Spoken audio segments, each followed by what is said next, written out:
Select చేయండి. అప్పుడే మేము పెట్టిన వీడియోస్ ముందుగా మీ మొబైల్కి నోటిఫికేషన్ ద్వారా వచ్చేస్తుంది. ఓకే ఫ్రెండ్స్, అప్కమింగ్ రివ్యూ సూపర్గా అదిరిపోయింది. అసలు గగన్ భూమిలు మరి నక్షత్ర తీసుకొచ్చిన భోజనం వద్దని చెప్పి భూమి వాదిస్తుంటే తింటాను అని చెప్పి గగన్ మరి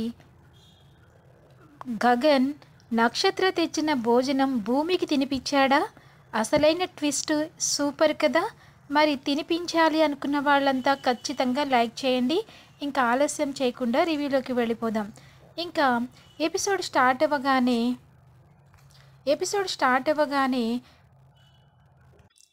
శరత్ చంద్రకి అనుమానం వస్తుంది. మరి అంతగా కృష్ణప్రసాద్ తను కూడా నేరం చేశానని, అపూర్వ కూడా చేసిందని ఇద్దరి మీద ఎందుకు చెప్తాడు? అంతమంది ఎంప్లాయీస్ ఉండగా మరి వీళ్ళిద్దరి మీద ఎందుకు చెప్తున్నాడు? అపూర్వ చెప్పేది నిజమా, కృష్ణప్రసాద్ చెప్పేది నిజమా అని చెప్పేసి ఆలోచిస్తూ ఉండగా అపూర్వ, ఏంటి బావా, ఈ భార్యని నమ్మవా? నేను పెళ్ళైనప్పటి నుంచి చూస్తున్నావు కదా, నేను ఎంత ప్రేమగా చూసుకుంటున్నాను. అయినా దేవత లాంటి అక్కని నేనెందుకు బావా చంపుతాను అని చెప్పేసి అంటుంది. ఏమో అపూర్వ, ఎవరిని నమ్మాలో ఎవరిని నమ్మకూడదో నాకు అసలు ఏమీ అర్థం కావట్లేదు. దయచేసి నన్ను ఒంటరిగా వదిలేసేయ్ అని చెప్పేసి ఒక్కడే రూమ్లోకి వెళ్ళి అలా కూర్చుని ఆలోచిస్తూ ఉంటాడు. అసలు కృష్ణప్రసాద్ తాగేసి చెప్పిన మాటలా ఇవి? శోభ చావుకి కారణం ఎవరై ఉంటారు అని చెప్పేసి తీక్షణంగా ఆలోచిస్తూ ఉంటాడు. ఏదేమైనా చెప్పేది ఒకందుకు ఆలోచించినట్లయితే నిజంగానే శోభ జీవితంలోకి అపూర్వనే వచ్చింది. అపూర్వ హస్తం ఉందా లేదా అన్నది నేను ఎంక్వైరీ చేయాలి. ఈ రోజుతో వదలకూడదు. నేను ఎంతో ప్రేమగా దేవతలాగా గుడి కట్టుకున్న నా భార్యని చంపడానికి ఎన్ని గుండెలు అయినా ఎవరిని పూర్తిగా నమ్మను. ఈ రోజు నుంచి నిజంగా స్పృహలోకి వచ్చిన తర్వాత కృష్ణప్రసాద్ని మళ్ళా ప్రశ్నించాలి అని చెప్పేసి అనుకుంటూ ఇంకా అలాగే నిద్రపోతాడు. ఇంకా అందరూ వరుసగా ఒక్కొక్కరు వచ్చి ఇంకా ఎవరి రూమ్లోకి వాళ్ళు వెళ్ళిపోయిన తర్వాత భూమి కూడా ఆలోచిస్తూ ఉంటుంది.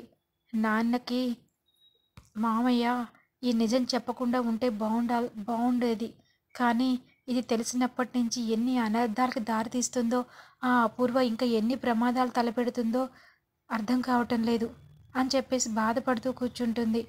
రేపు మామయ్యతో మాట్లాడాలి ఈ విషయం కోసం అని చెప్పేసి అనుకుంటూ ఉంటుంది. ఇంకా ఇదిలా ఉండగా అపూర్వ పిన్నితో మాట్లాడుతూ, ఇదేంటమ్మాయి నువ్వు అనుకున్నట్టు ఇంత జరిగింది? అసలు ఆ కృష్ణప్రసాద్ నీ ముందు తల కూడా ఎత్తేవాడు కాదు, అలాంటిది నిన్ను ఎన్నెన్ని మాటలు అంటున్నాడు, ఎన్ని రకాలుగా మాట్లాడాడు.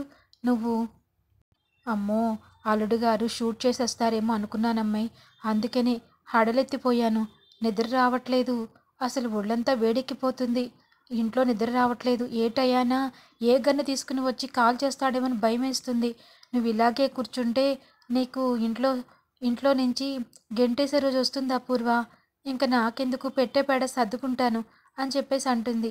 పిన్ని, నువ్వెక్కడికి సర్దుకోవాల్సిన అవసరం లేదు. ఎవరు సర్దుకుంటారో వాళ్ళే సర్దుకుంటారు. ఆ కృష్ణప్రసాద్కి ఈ భూమికి మధ్యన ఏం రాయబారం నడుస్తుందో తెలుసుకుని వాళ్ళిద్దరినీ మూకుమ్మడిగా బయటకు గెంటే రోజు నేను తీసుకొస్తాను కదా, నువ్వు ఇక్కడే ఉండు. నీకు నేను పెళ్లి చేసి పంపించేంత వరకు నువ్వు ఇక్కడే ఉండాలి అని చెప్పేసి అంటుంది. అమ్మాయి, పెళ్ళేమో కానీ నాకు శవయాత్ర వెళ్తుందేమోనని భయం వేస్తుంది అమ్మాయి. వద్దమ్మాయి, నేను మా ఇంటికి వెళ్ళిపోతాను. మా ఇంటి దగ్గర పెళ్ళి లేకున్నా అలా ప్రాణాలతోనైనా ఉంటాను. మీరు చేసే పాపంలో నాకు బాగా ఉందనుకుంటాడు మీ ఆయన అని చెప్పేసి అంటూ ఉంటుంది. ఇంకా అప్పుడే అక్కడికి నక్షత్ర వస్తుంది. మమ్మీ, మామయ్య రాత్ర అంత ఘనంగా గొడవ చేస్తుంటే నువ్వు ఎలా భరించావు? నిజంగానే పెద్దమ్మని నువ్వే ఏదైనా చేసావా ఏంటి? ఏ బేబీ, నువ్వు చిన్నపిల్లలా ఉండు. ఆ కృష్ణప్రసాద్ ఏదో తాగి మాట్లాడితే మీ డాడీయే నమ్మలేదు, నువ్వెలా నన్ను అడుగుతావు? అంటే మమ్మీ, ఏమో నాకు అలా అనిపించింది. మామయ్య చెప్పిన దాంట్లో నిజంగా అనిపించింది అని చెప్పి అనగానే, చూసావా చూసావా అపూర్వ, మీ అమ్మాయి తెలివి తక్కువేమో అనుకున్నాను కానీ చాలా తెలివిగలది. నిజాలు అబద్ధాలు ఏంటో కూడా పసిగట్టేస్తుంది. నిజమే, నక్షత్ర తెలివైందని ఇప్పుడు నాకు అర్థమైంది అని చెప్పేసి అంటుంది. అయినా ఈ అర్ధరాత్రి పూట ఇక్కడ మీటింగ్ ఏంటి, ఇంట్లోకి రండి పడుకుందాం అని చెప్పేసి వెళ్ళిపోతుంది. గోరింటాకు అక్కడే నించుని మాట్లాడుకుంటూ ఉంటారు. నక్షత్ర మాత్రం వెళ్ళిపోతుంది. ఇంకా తన రూమ్లోకి వెళ్ళిన తర్వాత గగన్కి ఫోన్ చేస్తూ ఉంటుంది. గగన్ ఫోను బిజీ బిజీ అని వస్తూ ఉంటుంది. అసలు ఈ టైంలో ఎవరితో మాట్లాడుతున్నాడు, ఎప్పుడు చూడు ఈ టైంలో బిజీ వస్తుంది. బావకి నేను తప్ప ఎవరు గర్ల్ ఫ్రెండ్స్ లేరు, అలాంటిది ఈ టైంలో బిజినెస్ కాల్స్ కూడా ఎవరు మాట్లాడరు. మాట్లాడితే అమ్మాయితోనే మాట్లాడాలి, ఎవరితో మాట్లాడుతున్నాడు అని చెప్పేసి అనుకుంటూ ఇంకా అటు ఇటు చూస్తూ ఉంటే భూ భూమి రూమ్లో కూడా భూమి ఫోన్ మాట్లాడుతున్నట్టు నక్షత్రకి కనిపిస్తూ ఉంటుంది. ఏంటిది, ఈ భూమి కూడా బావతోనే మాట్లాడుతుందా అని చెప్పేసి అనుకుంటూ, నిజంగా వీళ్ళిద్దరి మధ్య ఏం నడుస్తుంది, ఇంత రాత్రి వేళ బావ దీంతో మాట్లాడటం ఏంటి అని చెప్పేసి అనుకుంటుంది. చచ్చా, ఇది బావతోనే మాట్లాడుతుంది, దాంతో మాట్లాడితే మనకి పిచ్చెక్కుతుంది. ఈ రాత్రి వేళ దాంతో నాకు గొడవ ఎందుకులే అనవసరంగా అని చెప్పేసి అనుకుంటూ ఇంకా కాసేపు ఆగినాక ఇంకా మళ్ళా చేస్తానని చూస్తూ ఉంటుంది. ఇంకా ఇది ఇలా ఉండగా భూమి గగన్తో మాట్లాడుతూ ధరణిలాగా మాట్లాడుతూ ఉంటుంది కదా, నిజంగా మీరు చాలా గ్రేట్ గగన్ గారు అని చెప్పేసి ధరణి అంటుంది. ఎందుకు అనగానే, నిజంగా అంత పెద్ద సహాయం చేసి కూడా మీరు చేయనట్టే ఉన్నారు కదా, భూమి వచ్చి నాతో అంతా చెప్పింది అనగానే, భూమి వచ్చి చెప్పిందా అని చెప్పేసి అనగానే, అవును, రోజు రోజుకి మీ మీద అభిమానం పెరిగిపోతుంది తెలుసా అని చెప్పి అనగానే, అభిమానమే పెరుగుతుందా, ప్రేమ ఏమైనా పుడుతుందా అని చెప్పేసి అంటాడు. ప్రేమ పుట్టాలి అంటే అభిమానం రోజు రోజుకి రెట్టింపు అయితే ఆటోమేటిక్గా ప్రేమ కూడా పుడుతుంది గగన్ గారు. కానీ ప్రేమకైనా దేనికైనా కొంతకాలం వేచి చూడాలి, ఏది కూడా వెంటనే వచ్చేదు. తనకు తానుగా మీ దగ్గరికి వచ్చే రోజు ఖచ్చితంగా వస్తుంది, ఆ నమ్మకం నాకుంది అని చెప్పి అంటూ ఉంటుంది. నమ్మకాల మీద ఎదురు చూస్తూ ఉండే రోజులు కాదు ధరణి, ఇప్పుడు నాకున్న సమస్యలు నాకుంటాయి. మా అమ్మ దగ్గర నుంచి రోజు కూడా నన్ను పెళ్లి చేసుకోమని, నక్షత్రని చేసుకోమని పదే పదే రెట్టిస్తుంది. నాకు నక్షత్ర కూడా రోజు ఏదో రకంగా పెళ్లి చేసుకోమని అడుగుతుంది. ఏమో ఏ టైంలో ఎలా ప్రవర్తిస్తానో నాకు తెలియదు కదా అని చెప్పేసి అంటాడు. అయ్యో గగన్ గారు, అలా తొందరపడకండి, ఆ నక్షత్రకి మీకు అస్సలు కరెక్ట్ కాదు, మీకు భూమికి కరెక్ట్ అని చెప్పేసి అంటుంది. అదెలా, నక్షత్రకి నాకు ఎందుకు కరెక్ట్ కాదు అనగానే, వాళ్ళు ఇప్పుడు ప్రేమగా మాట్లాడవచ్చు, వాళ్ళమ్మ అపూర్వ ఎలాంటిదో మీకు పూర్తిగా తెలుసు కదా అని చెప్పేసి అనగానే, సరే ఏదో సౌండ్ వస్తుంది, నేను మళ్ళా మాట్లాడతాను అని ఫోన్ పెట్టేస్తుంది. ఇంకా ఇదిలా ఉండగా గగన్ దగ్గరికి పాలు తీసుకుని శారద వస్తుంది. ఇంకా శారద గ్లాస్తో పాలు తాగినాన్న, నీకు అలవాటు కదా పడుకునే ముందు పాలు తాగడం అని చెప్పేసి అనగానే, అవునమ్మా, అన్ని అలవాట్లు బాగానే గమనిస్తున్నావు, అందరూ అలవాట్లు నీకు తెలుసు, కానీ ఆ పెద్ద మనిషి ఏంటి, అంత వయసు వచ్చిన తర్వాత కూడా అలవాట్లు మార్చుకోరా అని చెప్పేసి అడుగుతాడు. ఎవర్రా అని చెప్పేసి అనగానే, ఎవరంటావేంటి, నీకు తెలీదా, అతని పేరు కూడా నా నోటితో పలకడానికి నాకు ఇష్టం లేదు అని చెప్పి అనగానే, ఓహో, ఆయనని ఈరోజు అసలు తన పరువు తనే తీసుకుంటున్నాడు, ఈ వయసులో తాగటం అంత అవసరమా, సమస్యలు చాలా ఉన్నాయి, అవన్నీ పక్కన పెట్టి వెళ్ళి రాత్రి అయితే చాలు బార్లో కూర్చుంటున్నాడు, అక్కడ ఉన్న వాళ్ళతో గొడవలు పడుతున్నారు, వాళ్ళతో కొట్టించుకుంటున్నారు కూడా కొత్తగా అని చెప్పేసి అనేసరికి ఇంకా శారదకి కంగారుగా అనిపిస్తుంది. ఏంట్రా, ఏమైందిరా, ఆయన్నెవరో కొట్టడం ఏంటి అని చెప్పి అనగానే, ఇవన్నీ నీకెందుకులే, ప్రశాంతంగా వెళ్ళి పడుకో, నువ్వు చెప్పాల్సినవన్నీ అరకొర చెప్పేసి ప్రశాంతంగా పడుకోమంటే ఎలా పడుకుంటానురా, ఎక్కడ ఏం జరిగిందో చెప్పు అనగానే, ఇవాళ ఆయన మందు తాగడానికి బార్కి వెళ్ళినట్టున్నారు, మరి ఆయనకి ఏమైందో నాకు తెలీదు. అక్కడ ఒకడు తన్ను కొట్టబోయాడు. నేనే ఆపి వాడికి 4 తగిలిచ్చి బయటికి పంపించాను అని చెప్పి అనంగానే ఇంక శారద వచ్చి చాలా ఆనందపడుతుంది. ఇప్పటి వరకు గగన్‌కి ఆయన మీద ద్వేషమే చూశాను. ఏ రోజు ఆయన మాట వెత్తితేనే వినేవాడు కాదు.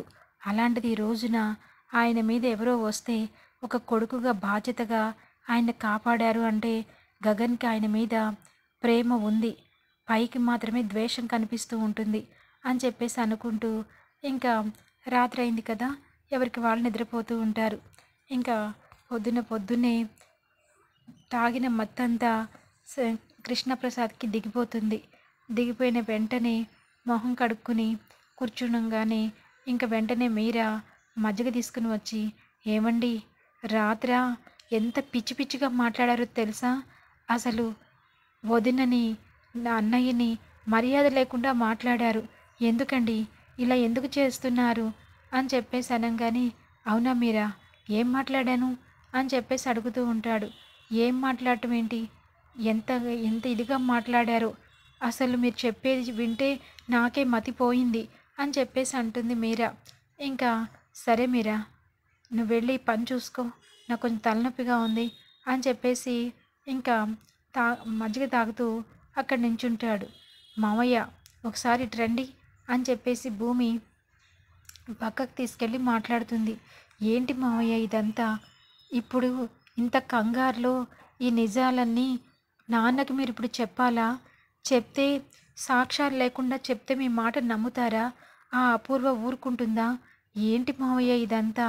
మిమ్మల్ని నేరం చేసినట్టు ఒకటి అన్నారని ఇంకొకటి తెప్పించుకుంటున్నారు ఒకదాని తర్వాత ఒకటి. దాంట్లో మీ ప్రమేయం ఉందని మీరే ఆ దహనం చేశారని అటు తిప్పి ఇటు తిప్పి అపూర్వ మీ మీదే చెప్తుంది. అప్పుడు మీరు నిరూపించుకోవడానికి ఆధారాలు కూడా లేవు. ఏంటి మావయ్య ఇదంతా" అని చెప్పేసి బాధపడుతుంది. "సారీ భూమి, నాకు చెప్పాలని కాదు కానీ ఏమో, నాకు ఆ నింద వేసినప్పటి నుంచి నా మైండ్ నాకే పని చేయటం లేదు. ఏం చేయాలో అర్థం కావట్లేదు. కానీ ఏదో ఒకటి చేస్తాను. ఆ అపూర్వ నా జీవితంతో ఆడుకుంది. నా పిల్లలకి తండ్రి కాకుండా చేసింది. ఇప్పుడు నా ఇంట్లో నాకు మర్యాద లేకుండా చేస్తుంది. అలాంటి అపూర్వని కటకటాల్లోకి పంపించాలి భూమి. అప్పుడే నాకు మనశ్శాంతిగా ఉంటుంది" అని చెప్పి అనంగానే, "ఆ రోజు ఖచ్చితంగా వస్తుంది మావయ్య. కానీ మనం ఆధారాలు చూపించాలి కదా" అని చెప్పేసి అంటుంది. "సరేనమ్మా, ఇప్పటికైతే నేనేమి చేసిందంతా నిజాలే చెప్పాను అనుకుంటున్నాను. నీకేదైనా ఇబ్బందిగా అనిపిస్తే మన్నించమ్మా" అని చెప్పేసి అంటాడు. "సరే మావయ్య, మీరు వెళ్ళి ఫ్రెష్ అవ్వండి. నాకు ఆఫీస్కి టైం అవుతుంది. నేను ఆఫీస్కి వెళ్ళాలి" అని చెప్పేసి అంటుంది. సరే అని చెప్పి భూమి ఆఫీస్కి బయలుదేరి వెళ్ళిపోతుంది. ఇంకా ఇదిలా ఉండగా శారద దగ్గర నుంచి ఇంకా కృష్ణప్రసాద్కి ఫోన్ వస్తుంది. ఇంకా ఫోన్లో, "శారదా, ఏంటి ఎప్పుడు నేను నీకు చేయడమే తప్ప నువ్వు నాకెప్పుడు ఫోన్ చేయవు. అలాంటిది ఇంత పొద్దున్నే ఫోన్ చేసావేంటి" అని చెప్పి అనంగానే, "ఏంటండి మీరు రోజు రోజుకి అలవాట్లు మార్చుకుంటున్నారా? ఎప్పుడు లేంది ఎందుకలా పదే పదే అట్లా తాగేస్తున్నారంట? మీకు బార్లో గొడవైందంట, నాకు గగన్ చెప్పాడు" అని చెప్పి అనంగానే, "అవును శారదా, రాత్రా వాడు నన్ను కాపాడే విధానం అదంతా చూస్తే నాకే షాక్గా అనిపించింది. వాడెప్పుడు నన్ను మొహం కూడా చూడ్డు. అలాంటిది నా మీద పల్లెత్తు మాట అనకుండా నా కొడుకు నన్ను కాపాడాడు. వాడు బంగారం శారదా. వాడు నీ కొడుకుగా పుట్టడం నీ అదృష్టం. నాకు కొడుకుగా ఉండి కూడా వాడి ప్రేమని పొందలేకపోవడం నా దురదృష్టం శారదా" అని చెప్పేసి బాధపడతాడు. "ఏదేమైనా నాకు సంతోషం అనిపించిందండి. మీ విషయంలో మిమ్మల్ని కాపాడి మిమ్మల్ని సేవ్ చేశాను అన్నాడు చూడండి, అది నాకు చాలా సంతోషాన్ని ఇచ్చింది" అని చెప్పేసి అనగానే, "అవును, ఇంతకీ గగన్ నక్షత్రాల మ్యాటర్ ఎంతవరకు వచ్చింది" అని చెప్పి అనగానే, "ఎంతవరకు రావటం ఏంటండి? ఎప్పుడు చూసినా ఆ భూమి ఏదో ఒక రకంగా గగన్ మనం వేసే ప్లాన్లో తనేమీ చెప్పటం లేదు. ఇప్పుడు కూడా ఏం చేయాలో కూడా అర్థం కావట్లేదు. సరే, నేను మళ్ళా ఇంకొక ప్లాన్ ఆలోచించి చెప్తాను. అలా చేద్దాం" అని చెప్పేసి అంటాడు. సరే అని చెప్పి ఫోన్ పెట్టేస్తుంది. ఇంకా ఇదిలా ఉండగా గగన్ ఆఫీస్కి వెళ్ళి ఆఫీస్లో వర్క్ చేసుకుంటూ ఉంటాడు. ఇంకా భూమి కూడా ఆఫీస్కి వెళ్తుంది. తన వర్క్ తను చేసుకుంటూ ఉంటుంది. ఇంకా అందరూ ఎవరి పనుల్లో వాళ్ళు ఉండగా, అయినా గగన్ గారు ఏం చేస్తున్నారు? ఇవాళ ఇంతవరకు నన్ను పిలవలేనే లేదు. పిలుస్తారేమని ఎన్నిసార్లు చూస్తానో. నాకు వర్కే లేదు. ఏం వర్క్ చేయాలి? ఇంతవరకు వర్కే చెప్పలేదు ఈయన అని చెప్పేసి ఇంకా ఆ ల్యాప్టాప్ ఆన్ చేసి అన్నీ వరుసపెట్టి చూసుకుంటూ ఉంటుంది. ఇక గగన్ తన వర్క్‌లో బిజీగా ఉంటాడు. ఇంక ఇదిలా ఉండగా నక్షత్ర ఆలోచిస్తూ ఉంటుంది. రాత్రి బావకి ఫోన్ చేసి లంచ్ తీసుకొస్తాను బావ అని చెప్పి అడుగుదామనుకుంటే ఫోనే లిఫ్ట్ చేయలేదు. ఇప్పుడు అయితే ఏమైంది? ఇప్పుడు డైరెక్ట్‌గా భోజనం వండి క్యారియర్ తీసుకుని వెళ్తాను. బావకి దగ్గరుండి వడ్డిస్తాను అని చెప్పేసి అనుకుంటూ, అయినా నాకు వంట రాదు కదా! ఏది ఎక్కువ తక్కువ వేస్తాను. గోరింటాకుతో చేపిస్తాను. గోరింటాకు హెల్ప్ తీసుకుంటానని చెప్పేసి, గోరింటాకు నాకు కొంచెం హెల్ప్ చేయవా అని చెప్పి అంటుంది. ఏం చేయాలి అనంగానే, ఇదిగో అన్ని వంటలు చేయాలి. అదేంటి నక్షత్ర, నీకేంటి అన్నీ చేసి పెడతారు కదా, నేను చేయటం ఏంటి? నాకు కాదు గోరింటాకు, నువ్వు ప్రేమలో లేవు కాబట్టి, నువ్వెవరిని ప్రేమించలేదు కాబట్టి నీకేమీ తెలీదు. మనల్ని ఇష్టపడేవాళ్ళు భోజనం మనం చేసిన వంట చేసి పెడితే జీవితంలో మర్చిపోలేరంట. అంటే వంటని ఎంత ఇష్టపడతారో, వంట మంచి టేస్టీగా చేసే భార్యని కూడా అంతే ఇష్టపడతారంట. అందుకే టేస్టీగా మా బావకి వండాలని చెప్పి అనుకుంటున్నాను. అవునా, మరి వండేసే అమ్మా, దెబ్బతో ఇంక నీ జోలికి రాడు అనంగానే, జోకా గోరింటాకు, నాకు వంట రాదని తెలుసు కదా, మరి అయితే నేను చెయ్యాలా అంటుంది. చేయడం కాదు, ఎలా చేయాలో నేర్పించు అని చెప్పేసి అన్ని దగ్గరుండి వంటలు చేస్తుంది. ఇంకా అలా వంటలు చేస్తూ ఉంటే అన్నీ టేస్టీగానే చేస్తుంది. ఇంకా ఇదిలా ఉండగా అపూర్వ ఆలోచిస్తూ ఉంటుంది. అయినా ఈ భూమిని కృష్ణప్రసాదు ఏదో నడుస్తుంది. వీళ్ళకి నిజం తెలిసింది. అందుకని భూమి గనక కృష్ణప్రసాద్ చెప్పిన ఈ నిజాన్ని భూమి తెలుసుకుందంటే వెంటనే అది కూపిలాగుతుంది. కాబట్టి దాని మనసులోకి అది రాకుండా చెరిపేయాలి అని చెప్పేసి అనుకుంటూ ఉంటుంది. ఇంకా ఇదిలా ఉండగా నక్షత్ర వంటంతా చేసేసి మొత్తం క్యారియర్లు సర్దుకుని ఆఫీస్కి బయలుదేరాలని చెప్పేసి అన్నీ కూడా ఇంకా కార్లో పెట్టించుకుంటుంది డ్రైవర్తో. ఇంకా అన్నీ పెట్టేసిన తర్వాత ఇంకా బయలుదేరి వెళ్ళిపోతూ ఉండగా అపూర్వ వచ్చి, అవును పిన్ని, నక్షత్ర ఎక్కడికి వెళ్తుంది? అన్ని క్యారేజీలు తీసుకెళ్తుందేంటి అని చెప్పి అనగానే, నీకు చెప్పలేదా అమ్మాయి, మీ అమ్మాయి అని చెప్పేసి అంటుంది. చెప్పలేదు పిన్ని, అదే గగన్కి క్యారేజ్ తీసుకెళ్తుంది అనగానే నెత్తి నోరు కొట్టుకుంటుంది అపూర్వ. దీనికి అస్సలు బుద్ధి లేదు. వాడికి క్యారేజ్ తీసుకెళ్ళటం ఏంటి?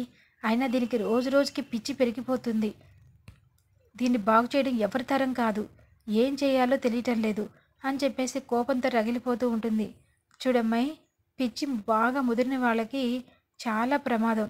అలా మీ నక్షత్రకి బాగా ముదిరిపోయింది. వాడికి భోజనం చేపించి తినిపించి మరీ వస్తానని చెప్పింది. అది మీ అమ్మాయి పరిస్థితి అని చెప్పేసి అనగానే ఇంకా అపూర్వ ఏం చేయాలో తెలియక అలా కూర్చుండిపోతుంది. ఇంకా ఇదిలా ఉండగా ఆఫీస్లో ఇంకా చాలాసేపటి నుంచి మరి వర్క్ లేకుండా అలా ఖాళీగా కూర్చుంటున్న భూమికి గగన్ వెంటనే కాల్ చేసి క్యాబిన్కి రమ్మని చెప్పి అంటాడు. ఇంక లోపలికి వెళ్ళాక, చెప్పండి సార్, ఏం చేయాలి అనగానే నోట్ ప్యాడ్ తెచ్చుకోమని చెప్పి అంటాడు. సరే అని చెప్పి నోట్ ప్యాడ్ తెచ్చుకుంటుంది. నేను డిక్టేట్ చేస్తాను, నువ్వు రాసుకో అని చెప్పేసి అనగానే, సరే సార్ చెప్పండి అని చెప్పి నోట్ ప్యాడ్ తీసుకుని ఉండగా గగన్ ల్యాప్టాప్లో చూస్తూ చెప్తూ ఉంటే భూమి దగ్గరికి వెళ్ళిపోతుంది. ఇంకా తనేం చేస్తున్నాడో తన ఫేస్ టచ్ అయ్యే విధంగా ల్యాప్టాప్లో తలకాయ పెట్టి చూస్తూ ఉంటుంది. ఇంకా గగన్కి పక్క నుంచి తన ఫేస్ తగులుతుండగా గగన్ కూడా అలా చూస్తూ ఉంటాడు. ఒకరినొకరు చూసుకుంటూ ఉంటారు. మరి గగన్కి భూమి అంటే ఎలాగో ప్రేమ. ఆ ప్రేమతో తను అలా దగ్గరగా వచ్చి మాట్లాడుతున్నా కానీ గగన్కి ఎందుకో భూమితో మాట్లాడాలనిపిస్తుంది కానీ దూరంగా జరగమని ఎప్పుడు చెప్తాడు. ఆ రోజు మాత్రం చెప్పకుండా అలా చేస్తూ ఉంటే ఇంక ఈ లోపల భూమి కూడా అలా కళ్ళు పెట్టి చూస్తూ ఉంటుంది. ఇంకా ఒకరినొకరు ప్రేమగా అలా చూసుకుంటున్నంతసేపు అలా కాలం అలా ఆగిపోతే బాగుండు అని చెప్పేసి అనుకుంటుంది భూమి. ఈ లోపల పానకంలో పుడకలాగా క్యారేజ్లు తీసుకుని మరి వస్తుంది నక్షత్ర. రావడం చూసి ఒకేసారి భూమి వెనక్కి జరిగి పక్కకు వస్తుంది. వెంటనే నక్షత్ర గాలి తుఫాన్లాగా లోపలికి వచ్చేస్తుంది. ఏయ్, నువ్వేంటి ఇక్కడ? నువ్వున్నావేంటి అని భూమిని అడుగుతుంది. అయినా నాకంటే ముందు నువ్వేంటి క్యారేజ్లు అని చెప్పేసి వంటలక్కలాగా అని చెప్పేసి అనగానే, స్టాప్ ఇట్, నేను బావకి క్యారేజ్ తీసుకొచ్చాను ప్రేమగా అనగానే, అబ్బో, ఎక్కడ ఆర్డర్ చేసావు అని చెప్పి అనగానే, పిచ్చి పిచ్చిగా ఉందా, నేనేం ఆర్డర్ చేయలేదు, బావ కోసం కష్టపడి వండాను. అవునా, తినొచ్చా, అది ఏమన్నా పశువులకు పెట్టొచ్చా అనగానే, నువ్వు మరీ అంత రెచ్చిపోకు, మా బావకి నేను ప్రేమగా వండానని చెప్పాను కదా, అయినా నీకెందుకు, అయినా ఆయన తినాలి కదా, పోవే తీసుకెళ్ళు అని చెప్పేసి అంటుంది భూమి. ఏంటి తీసుకెళ్ళేది, నేను తినడానికి తీసుకొచ్చాను, ఆయన తినరు, నేను తినరు అని నేను తినిపిస్తాను అంటుంది. నువ్వు తినిపించేదేంటి, ముందు ఇక్కడి నుంచి వెళ్ళు, నేను వెళ్ళటం ఏంటి, ముందు నువ్వే వెళ్ళు అని చెప్పి ఇద్దరు గొడవలు పడుతూ ఉంటారు. ఇంకా గగన్, స్టాప్ ఇట్, ఇదేమనుకుంటున్నారు, ఆఫీస్ అనుకుంటున్నారా, చేపల మార్కెట్ అనుకుంటున్నారా, అయినా నక్షత్ర భోజనం తెచ్చింది, నేను తిననని చెప్పలేదు కదా, నేను తింటాను, పద నక్షత్ర వడ్డించు అని చెప్పేసి ఇంకా టేబుల్ దగ్గరికి వచ్చి కూర్చోగానే భూమి, అసలు ఈ గగన్ గారేంటి, అది తీసుకొచ్చిన భోజనం తింటమేంటి, నేను చెప్పేది వినిపించుకోకుండా అని కొరకొర చూస్తూ ఉంటుంది. ఇంకా ఇలా కొరకొర నువ్వు మండిపోవాలని నేను అలా తింటానన్నది అని చెప్పేసి అనుకుంటూ గగన్ ఇంకా అలా కూర్చుని ఉండగా గగన్ చేతికి గగన్ అలా అన్నం కలుపుకుని ఇంకా అన్ని కూరలన్నీ వడ్డిస్తూ ఉంటుంది. నక్షత్ర, నువ్వు కూడా కూర్చో అని చెప్పేసి అంటాడు. వద్దు బావా, నీకు కొసరి కొసరి వడ్డిస్తే అదే తృప్తిగా ఉంటుంది అని చెప్పి అనగానే, భూమి నువ్వు కూర్చో అని చెప్పేసి అనగానే ఇంకా వెంటనే ప్లేట్ పెట్టుకుని కూర్చుంటుంది. ఇంకా తనకు కూడా వడ్డించనంగానే, వద్దు బావా నువ్వే తిను అని చెప్పి అనగానే, నక్షత్ర, అలా భూమి చూస్తూ ఉంటే బాగుండదు కదా, తనకు కూడా వడ్డించు అని చెప్పేసి ఇంకా చక్కగా వాళ్ళిద్దరికీ కూర్చోబెట్టి వడ్డిస్తూ ఉంటుంది. ఇంకా లోపల నక్షత్రకి మండిపోతూ ఉంటుంది, కానీ ఏం చేయలేక వడ్డిస్తుంది. ఇంకా భూమి అలా చేత్తో ఇలా అన్నం కలిపి అబ్బా అని చెప్పేసి చెయ్యిని పక్కకు తీస్తుంది. ఏమైంది భూమి అని చెప్పి, రా నేను తినిపిస్తాను అని చెప్పి అన్నాన్ని కలిపి ఇంకా గగన్ తనకి నోటి దగ్గరికి అన్నం తినిపిస్తూ ఉంటే నక్షత్రకి అర్థం కాదు, ఇదేంటి, నేను భోజనం తీసుకొస్తే దీనికి తినిపిస్తున్నాడేంటి బావా అని చెప్పేసి అలా కొరకొర చూస్తూ ఉంటుంది. భూమి ఇంకా కన్ను కొడుతూ, బాగుందా, తిక్క సరిపోయిందా, మీ బావ నాకు తినిపిస్తున్నాడు అని చెప్పేసి చూస్తూ ఉంటుంది. చూడంగానే, అయినా ఇదేంటి బావా, దానికి తినిపించడం ఏంటి, నాకు కూడా తినిపించు అని చెప్పి అనగానే, వద్దొద్దు, భూమి ఎంగిల్ నీకెందుకు, నీకు ఫ్రెష్గా మళ్ళా కావాలంటే తినిపిస్తాను అని చెప్పి అనగానే ఇంకా భూమి నవ్వుతూ, బావా, గగన్ గారు ఇంకా ఆకలి ఎక్కువేస్తుంది, వంట నచ్చింది తినిపించండి అని చెప్పేసి తింటూ ఉంటుంది. ఇంకా అలా తినేసిన తర్వాత నక్షత్ర కర్చీఫ్ ఇవ్వబోతూ ఉంటే భూమి తన చున్నీనిచ్చి తుడుచుకోమని చెప్తుంది. ఏయ్, ఏంటి నువ్వు నాకంతా పోటీకి వస్తావా, మా బావకి నేనేదో తీసుకొచ్చి దగ్గరుండి తినిపిస్తానంటే మొత్తం నువ్వే తిన్నావు కదే రాక్షసి అని చెప్పేసి అంటుంది. చాలా బాగా చేసావు నక్షత్ర, నీకు వంట రాదనుకున్నాను కానీ అద్భుతంగా చేసావు అని చెప్పేసి అంటుంది. ఇంకా ఇద్దరు కూడా అలా ఒకరినొకరు అనుకుంటూ ఉంటే గగన్ మాత్రం నక్షత్ర రావటమే మంచిదైంది. ఈ భూమిలో నా నా మీద నక్షత్ర చూపించిన ప్రేమకి తనకి ఈర్ష్య పుడుతోంది, ఇంకా పుట్టాలి, లోపల దాచుకున్న ప్రేమంతా బయటికి తీయాలి అని చెప్పేసి అనుకుంటూ ఉంటాడు. ఇంకా ఇద్దరు అలా గొడవ పడుతుంటే తను మాత్రం అక్కడి నుంచి బయటికి వెళ్ళిపోతాడు. ఏయ్, నువ్వు రేపటి నుంచి ఇక్కడికి వచ్చావంటే మర్యాదగా ఉండదు అని భూమిని అంటుంది నక్షత్ర. నక్షత్ర ఏమో భూమి కూడా అలాగే అంటుంది. సరే, ఇంకా ఇక్కడ ఉంటే అనుమానం వస్తుందని తను కూడా ఇంకా బయలుదేరి ఇంటికి వచ్చేస్తుంది. రావడంతోనే ఇంకా నక్షత్ర, గోరింటాకు, ఈ భూమి ఆఫీసులో కనిపించింది నాకు అని చెప్పేసి అంటుంది. అవునా అని చెప్పేసి ఆశ్చర్యపోతుంది. ఇంక ఇది ఇలా ఉండగా శరత్చంద్ర పడుకునే ఉండంగానే భూమి ఇంకా నాన్న అన్నం తినలేదని తెలుసుకుని ప్లేట్లో అన్నం కలుపుకుని వచ్చి నాన్న నాన్న అని చెప్పి లేపుతుంది. ఇంకా శరత్చంద్ర లేచి కూర్చుని, ఏంటి నాన్న భోజనం చేయలేదా అంటే, చేయలేదమ్మా, ఎందుకో మనసేమీ బాగాలేదు అని చెప్పి అనగానే, మనసు బాగోపోయినా ఆ కడుపుని చంపుకోకూడదు నాన్న, ఆకలిని చంపుకుంటే నీరసం వస్తుంది అని చెప్పేసి అన్నం కలిపి పెడుతూ ఉంటుంది. నిజంగా నీలో నేను శోభనే చూసుకుంటున్నాను భూమి. నా ఆకలి నీ ఒక్కరికే తెలుసు. ఇంతమందిలో కూడా నేను తిన్నానా లేదా అన్నది ఎవరికీ తెలియలేదు అని చెప్పేసి అనుకుంటూ ఉండగా, ఇంకా దొంగచాటుగా వస్తుంది అపూర్వ. చూసి గుండె తరుక్కుపోతుంది. బావని ఇది ఎంత ప్రేమగా చూసుకుంటుందో, ఎంతైనా కన్న కూతురు కదా, దీని ప్రేమ దీనికి ఉంటుంది, రాని దీని పని చెప్తాను అని చెప్పేసి భూమి చేయి కడుక్కోవడానికి రాగానే, ఏంటే రోజు రోజుకి ప్రేమాభిమానాలు పెరిగిపోతున్నాయి, అయినా నిన్ను ఈ ఇంటి నుంచి దూరంగా వెళ్ళిపోమని నీకెంత కావాలంటే అంత ఇస్తానని చెప్పాను, అయినా నువ్వు వెళ్లకుండా ఇక్కడే తిష్ట వేసుకుని కూర్చున్నావు. అయినా నేను ఇంకొక అవకాశం ఇస్తున్నాను. చూడు భూమి, వీలైనంత త్వరగా ఇక్కడి నుంచి నువ్వు వెళ్ళిపోతావా, లేదంటే ఆ గగన్కి నువ్వు శరత్చంద్ర గారి కూతురు అని చెప్పేయమంటావా అని చెప్పేసి అడుగుతుంది. చెప్పు, ఎంత త్వరగా చెప్తే అంతే మంచిది. నేను కూడా చెప్పాలి అనుకుంటున్నాను. నువ్వు నన్ను బెదిరించాలనుకుంటే నీ వల్ల కాదు అపూర్వ. నీ గుట్టులు, నీ అరాచకాలు ఇప్పుడే నాన్నకి తెలిసాయి.